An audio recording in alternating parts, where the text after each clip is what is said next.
Hey everybody, welcome to our weekend check-in video for PSY-45 research methods for Saturday, April 9th, and just going to go over a few items as I always do.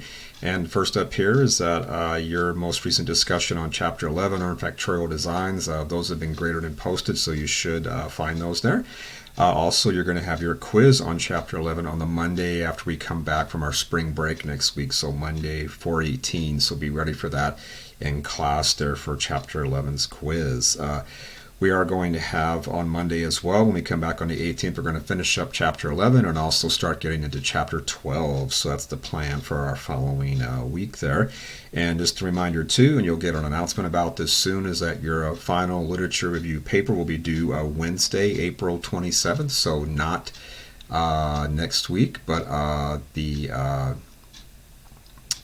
2 weeks after that when we come back, there's one will be ready, so definitely be prepared for that. You'll find the instructions there underneath Unit 5 there. You'll see the APA Literature Review module, and you'll also find there at the top there the instructions for Part 3, and take a look at the how-to video. You'll find there at the top of those instructions, and just beneath that you'll see a Word file, also in a PDF format too, that has the instructions and also what I call a checklist. Consider the checklist a list of do's and don'ts, things you do want to have in your paper and things you don't want to have in your paper.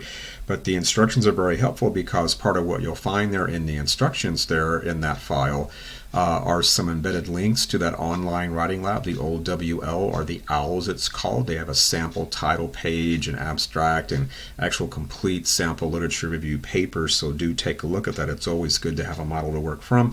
And also in your pocket guide to APA style that comes with your book there, it's in the back of your print version if you have that, and there's also a separate dedicated link to the ebook for the pocket guide there in our MindTap module on our Canvas course page.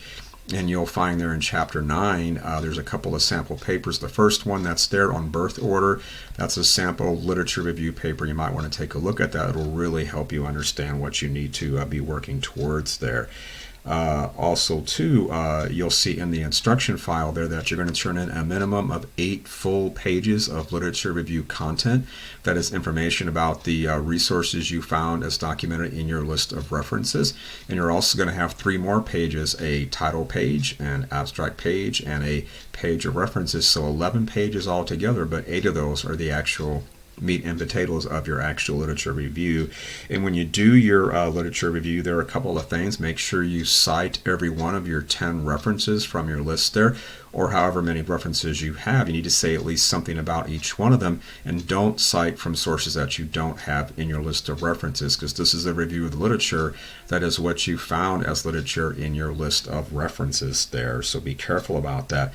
And also, as this is a review of the literature, make sure that's what you write about, the actual resources, the references that you found there, those studies that you looked up there. And so don't present a autobiography of what you think or what your life is about there, and then say, oh, by the way, the research supports this. The way it should be is that here's what the research says. And if you want to add a little bit of how a personal life experience just kind of reflects what you found in literature, that's fine too. But the lion's share of your report should be about what the science says, almost like what you would find in a textbook on whatever your topic is. And that's how you should approach it there, so be careful about that. And other than that, that's everything I wanted to say this time. So enjoy your break. I hope you're planning to have some fun, because I'm going to take a few days off at least and just blow them off, because I think everybody needs to do that now and then if we're able to. And so I will see you back in class on Monday the 18th. So take care until then.